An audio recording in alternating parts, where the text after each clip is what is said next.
viva, boa noite, caro telespectador. Seja bem-vindo ao Telenotícias. O governador da Zambésia, Pio Matos, garante que as infraestruturas afetadas pelas chuvas que caíram no início do ano estão a ser melhoradas. O governante prometeu ainda a inauguração nos próximos dias de 4 centros de saúde. 2022 foi um início de ano difícil para a província da Zambésia. As áreas banhadas pelas bacias hidrográficas de Lukungu e do Zambeze, nomeadamente Namacurra, Nante, Baixo Licungo, Morumbala, Mopeia, Luabo e Xinde, viram infraestruturas sociais a serem destruídas pela fúria das águas.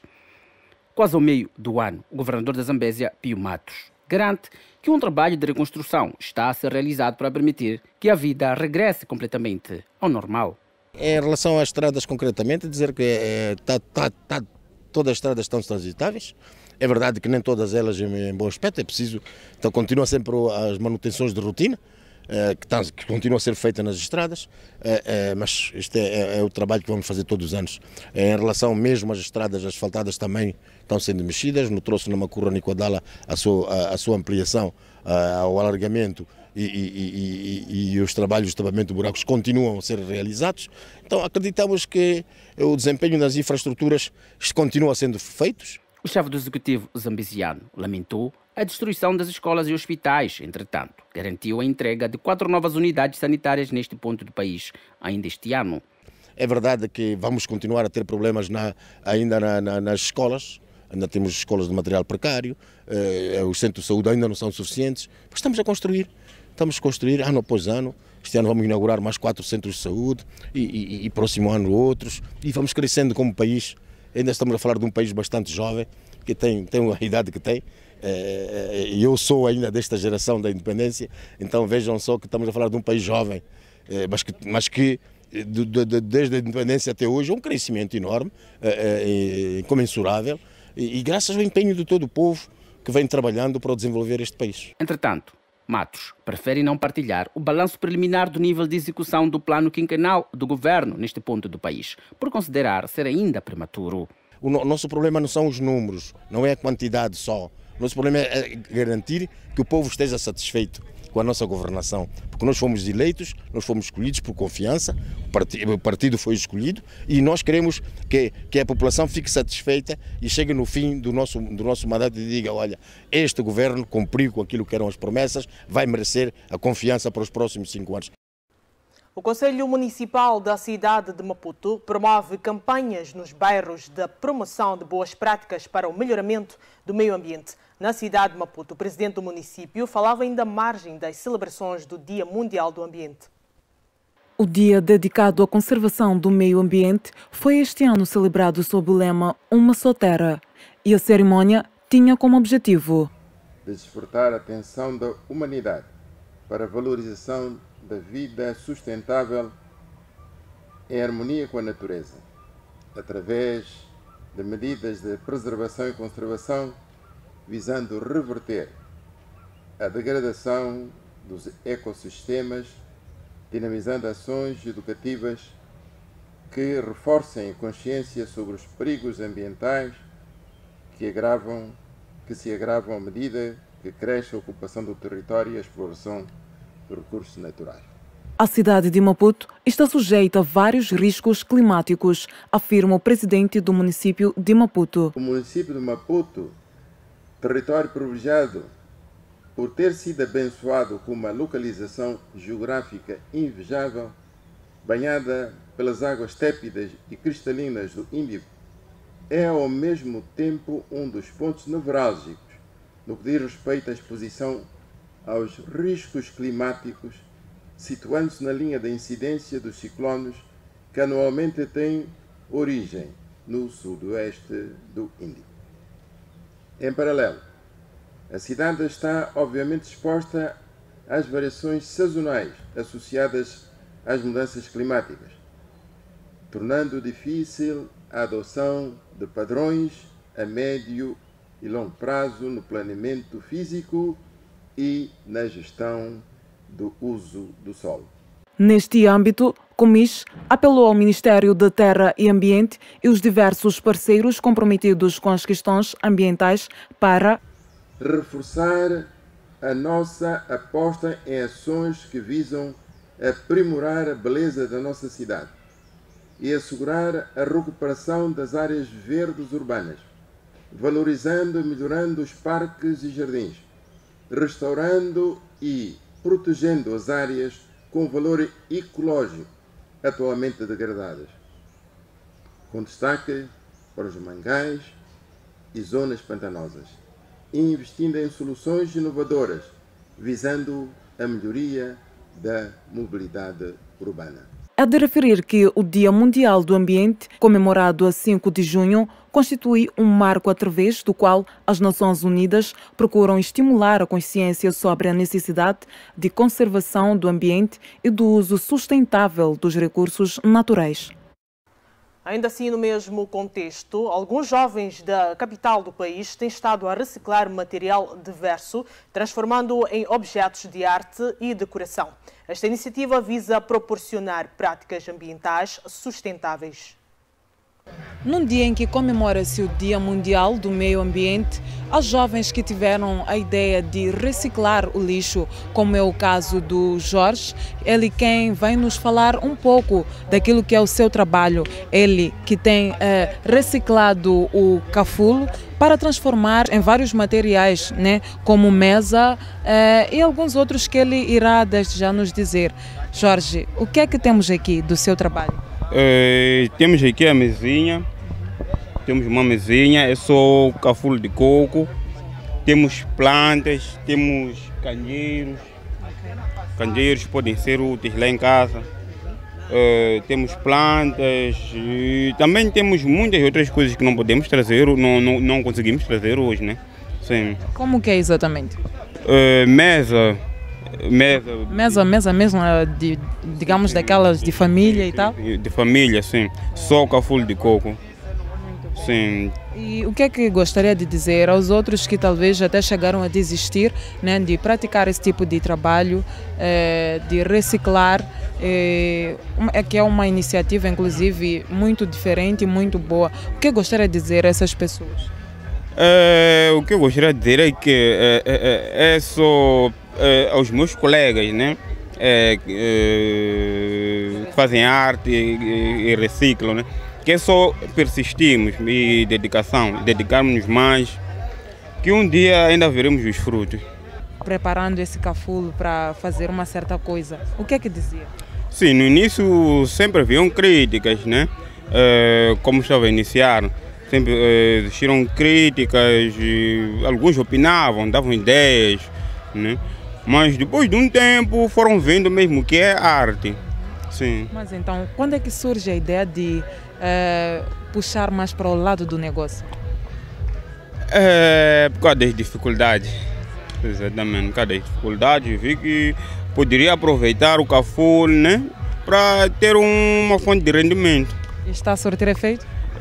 Está, embora não como desejado, né, mas está. Estamos perante mais uma criatividade e desta vez são garrafas montadas formando uma tartaruga.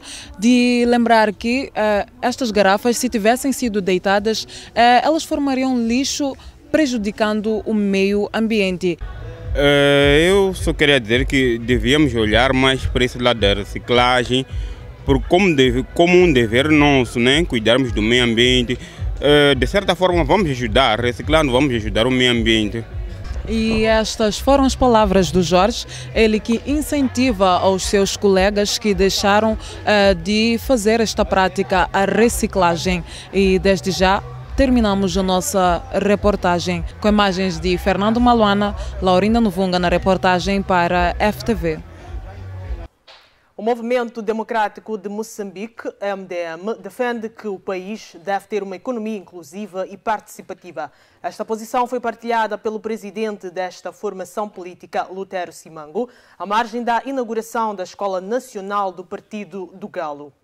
Economia inclusiva e participativa que gera emprego para os moçambicanos é o modelo de governação defendido pelo Movimento Democrático de Moçambique. No nosso programa político falamos de uma economia inclusiva, participativa, que gera não só oportunidades, também emprego e possibilidades as nossas populações. O presidente desta formação política, Lutero Simango, disse ainda que o salário mínimo vigente no país ainda não satisfaz as necessidades básicas dos moçambicanos. E todo trabalhador também tem o direito de ter as suas reservas econômicas. E nós temos notado que o salário mínimo em Moçambique não satisfaz as necessidades básicas das nossas populações e, em particular, dos trabalhadores. Por isso, nós, como Movimento Democrático de Moçambique, devemos continuar a trabalhar para que possamos ter um salário digno para os trabalhadores. Simango, que falava este sábado na inauguração da Escola Nacional do Partido, lamentou o estágio atual da educação no país e, sobretudo, dos erros constatados nos manuais do ensino primário. A Comissão Nacional de Eleições propõe que o recenseamento eleitoral antes das autarquias seja prevista para 11 de outubro de 2023, seja realizado entre janeiro e março. Falando na sexta-feira em Maputo, no encontro com partidos políticos, entidades da sociedade civil e parceiros de cooperação sobre a atual fase de preparação das eleições, o porta-voz da CNE, Paulo Quinica, disse que as datas exatas do recenseamento eleitoral serão anunciadas pelo governo, mas a proposta da CNE é para o primeiro trimestre do ano. Naturalmente, estamos fazendo uma proposta com base no tempo necessário para realizar esta atividade, disse. O trabalho deve ser feito antes do final do primeiro trimestre do ano. Mais tarde, causaria complicações. Quinica disse que todos os membros das 11 comissões eleitorais provinciais foram empossados. Falta nomear e empossar as comissões eleitorais distritais nos 58 distritos que contêm municípios.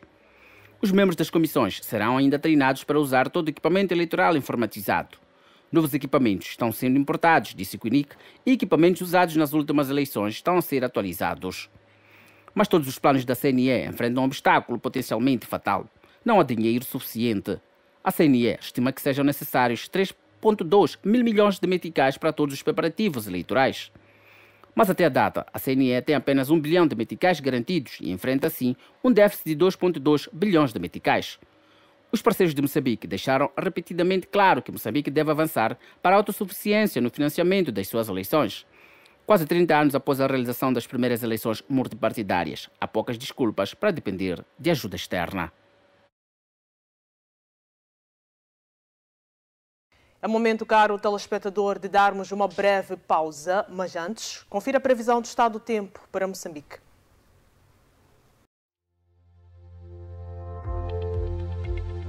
Iniciamos com a zona sul do país, onde Maputo registra uma máxima de 23 graus, mínima de 13. Xai-Xai com uma máxima de 23 graus, mínima de 18. Inhambane com previsão de chuva, com uma máxima de 24 graus, mínima de 19. De seguida ao centro do país, onde Beira registra uma máxima de 24 graus, mínima de 18. Chimoio com uma máxima de 20 graus, mínima de 12. Tete com uma máxima de 27 graus, mínima de 17. E Quilimane com uma máxima de 24 graus, mínima de 19. De encontro-se ao norte do país, Nampula registra uma máxima de 27 graus, mínima de 15. Pemba com uma máxima de 28 graus, mínima de 20. Lixinga, por fim, com uma máxima de 21 graus, mínima de 9.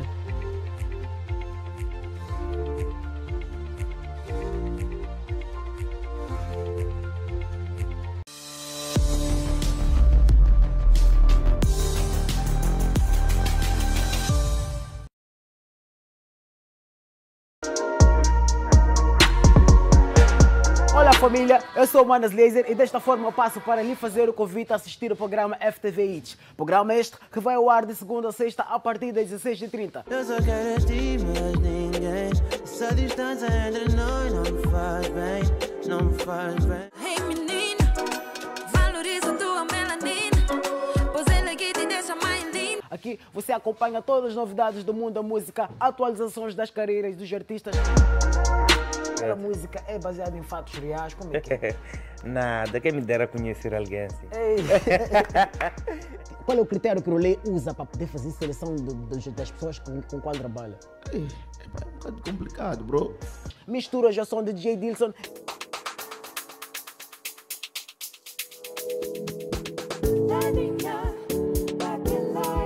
Vídeos e muito mais.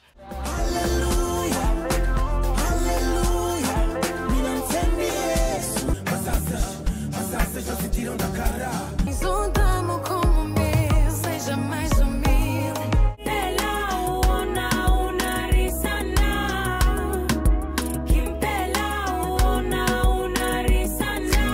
Fiquem sempre ligados ao Bom do Entretenimento aqui no programa FTV Hits, na televisão FTV.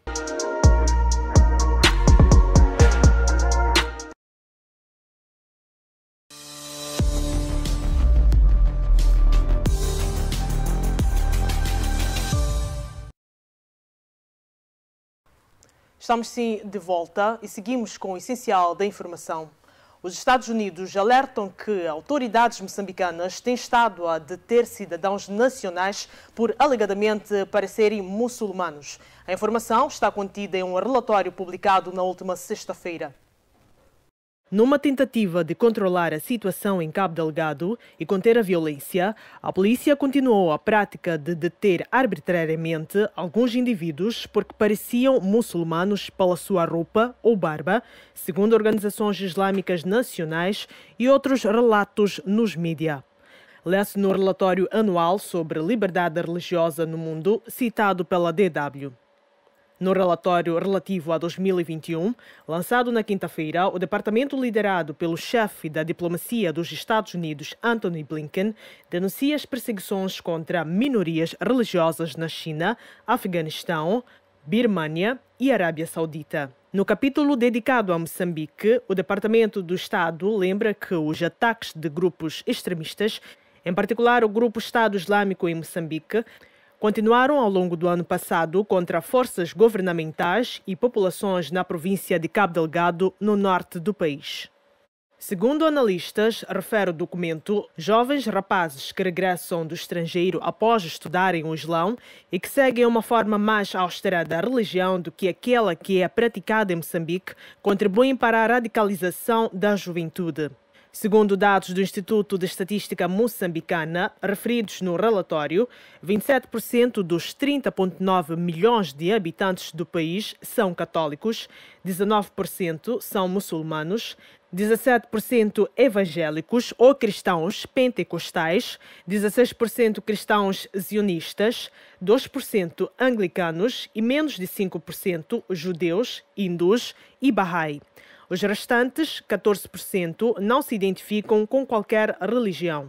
Uma percentagem significativa da população adere às crenças indígenas sincréticas, uma categoria não incluída nas estatísticas governamentais, caracterizada por uma combinação de práticas tradicionais africanas e aspectos do cristianismo ou do islamismo. Devido à fraca fiabilidade dos censos, os líderes muçulmanos alegam que a sua comunidade concentrada no norte do país representa 25% a 30% da população moçambicana, sublinha este relatório. Seguimos sim a atualidade internacional. De uma cidade deixada praticamente em ruínas, Soledar, até os relatos, isto é que é de novas explosões no centro de Kiev, como anunciou o presidente da Câmara Vitaly Klitschko, assim começou este domingo na Ucrânia. O Ministério do Interior revela que foram exumados mais de 1.300 corpos de civis em torno da capital ucraniana após a retirada russa da região. À medida que a população foge de cidades como Sloviansk, a Legião Internacional anuncia que foram abatidos 4 combatentes da Austrália, Alemanha, França e Países Baixos. Isto numa altura em que vários voluntários estrangeiros estarão a mobilizar-se para Severodonetsk, onde prossegue o intenso braço de ferro pelo controlo territorial, com ambos os lados a reclamar versões contraditórias sobre avanços no terreno. O presidente ucraniano Volodymyr Zelensky declarou que a situação naquela cidade, onde continuam os combates rua a rua, é extremamente difícil, assim como noutras localidades do Donbass, como Lysychansk, Marinka e Kurakovo, submetidas a constantes ofensivas aéreas de artilharia e ataques com mísseis. Depois de Vladimir Putin declarar que Moscou não vai travar a exportação de cereais a partir dos portos no Mar Negro, a autarca de Odessa procura também garantias. Janade Trukhanov explica que desminar esta zona significa desistir das linhas de defesa em direção ao mar e que antes de ponderar fazê-lo, necessita que os aliados ocidentais ajudem a garantir a segurança nesta área. A interrogação prolonga-se nas palavras do próprio responsável diplomático ucraniano Dmytro Kuleba, que perguntou no Twitter: como abrir os acessos da rota comercial de Odessa sem certezas de que a Rússia não atacará? O antigo presidente do governo catalão, Carles Puigdemont, deixou oficialmente a liderança do partido Juntos pela Catalunha. Puigdemont foi a principal figura na crise com o referendo e subsequente declaração unilateral de independência em relação à Espanha em 2017, que levou à prisão aos membros do então governo regional. Falando no congresso do partido que se realizou numa localidade francesa, junto à fronteira, Puigdemont disse que o governo de Madrid está a fazer de tudo para que o candidato do Partido Socialista da Catalunha, Salvador Illa, seja eleito e, ao mesmo tempo, demonstra que, enquanto as pessoas não votarem neste candidato, não irá dar ao povo catalão que merece.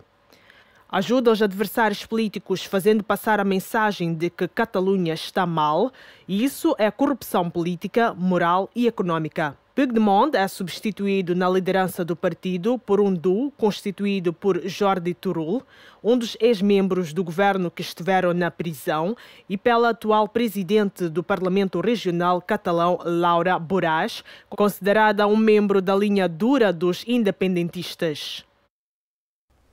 Seguimos agora a uma breve pausa, mas antes, confira o câmbio do dia.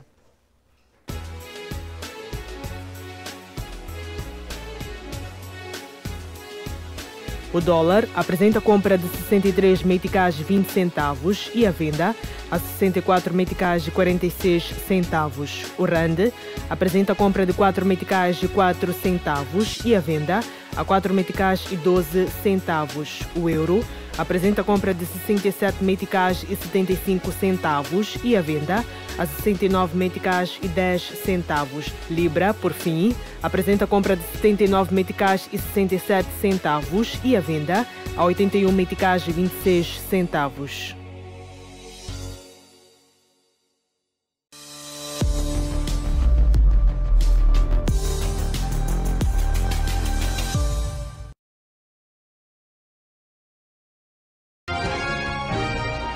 As tardes do sábado trazem uma nova forma de poder debater o mundo. O romantismo do Muro de Berlim é um símbolo mediático, certo? Mas business continua a acontecer, business as well. Vamos tentar compreender o que se passa e quais são as soluções que podemos ter para aquilo que é o debate da pauta mediática internacional. Acho que ouviu o discurso de Mandela, né? Quando encontrou-se com americanos, disse: olha, a Rússia não é nosso inimigo, Cuba não é nosso inimigo. Olá, sou José Matamulana, assista aqui na FTV todos os sábados o debate internacional. Saudações, sou Gabriel Ngomani, assista todos os sábados ao debate internacional aqui na FTV. Todos os sábados aqui na FTV.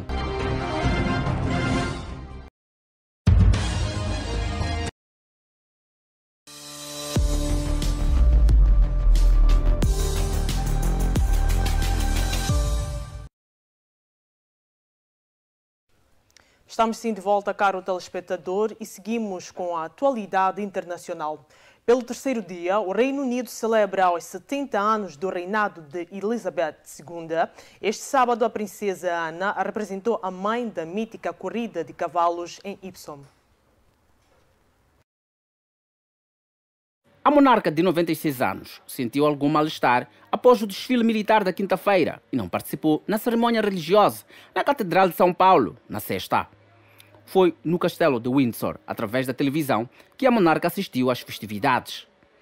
O duque e a duquesa de Cambridge, acompanhados pelos filhos, visitaram o castelo de Cardiff antes de um concerto do Jubileu de Platina, enquanto, perto da residência de Isabel II, os britânicos faziam piqueniques como parte das celebrações.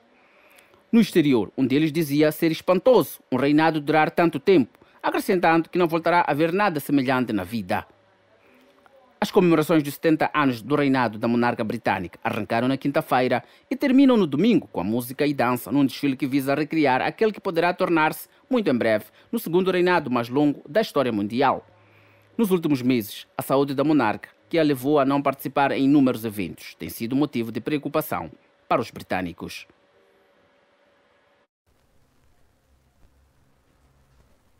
Membros de organizações, partidos políticos e movimentos sociais marcharam neste sábado pelo centro de Lima para exigir a saída do chefe de Estado, do presidente do Peru, o esquerdista Pedro Castillo, a quem acusaram de ser corrupto e comunista. A manifestação, cujo apelo foi amplamente divulgado nas redes sociais e na mídia, reuniu cidadãos com faixas, chifres e bandeiras para expressar a sua rejeição à suposta corrupção no atual governo e exigir a renúncia ou demissão pelo Congresso do presidente de esquerda. Os participantes se concentraram no campo central de Marte, de onde caminham por várias ruas até chegarem ao Passeio da República, onde está localizado o Palácio da Justiça, e em seguida foi realizada uma manifestação com a participação de lideranças políticas e outros representantes da oposição. A ex-candidata presidencial conservadora Lourdes Flores disse à televisão Channel N que a marcha tinha uma mensagem de solução final, porque seu país não pode continuar assim, e invocou o Congresso a buscar uma saída de Castillo do governo. O Peru precisa que reajamos e resolvamos o problema agora, enfatizou. Antes do comício, um grupo de manifestantes tentou avançar em direção à Praça São Martín, palco habitual das manifestações em Lima, mas a polícia de choque bloqueou a passagem para aquela área, o que levou a alguns conflitos, sem grandes consequências. Na praça estavam seguidores de Castillo, que defendiam um regime de esquerda e que lançava arreantes contra a imprensa e opositores do governo, enquanto mostrava uma faixa gigantesca que dizia "Trincheira de combate". A polícia também foi localizada lá, a cavalo, para evitar confrontos entre os dois grupos de cidadãos. Em outras cidades do interior do país, como o norte de Chiclayo e Trujillo e o sul de Cusco, marchas semelhantes foram realizadas, embora com um número menor de cidadãos. Chegamos mesmo ao final desta edição, caro telespectador, com promessas de voltar amanhã, à mesma hora. Continue com a restante programação da FTV. Muito boa noite.